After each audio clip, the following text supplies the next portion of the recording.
Баршаға сәлем достар. Бүгін сіздерге осындай бауырды өте жұмсақ, өте дәмді қуырудың құпиясын айтатын боламын. Менің видеомды соңына дейін қарамас бұрын каналыма жазылып кетуді ұмытпаңыздар. Видеоны соңына дейін қараңыздар. Алдымен бауырымызды дәл осылай турап, жақсылап жуып алатын боламыз. Оның үстіне дәміне қарай тұзымызды, бұрышымызды және де нан содамызды салып, жақсылап араластырамыз. Және де жақсылап араластырып болған соң үстіне шамалап ұн салатын боламыз.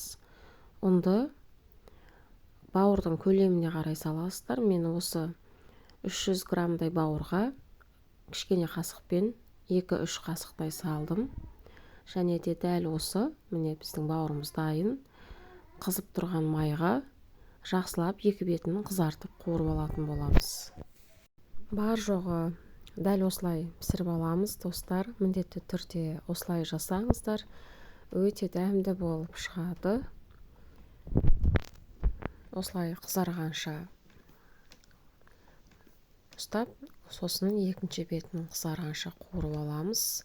Бауыр өте пайдалы, білесіздер, гемоглобинді бірден көтереді. Қазір тіпті барлығымыз гемоглобин төмен деп айтсақ та болады.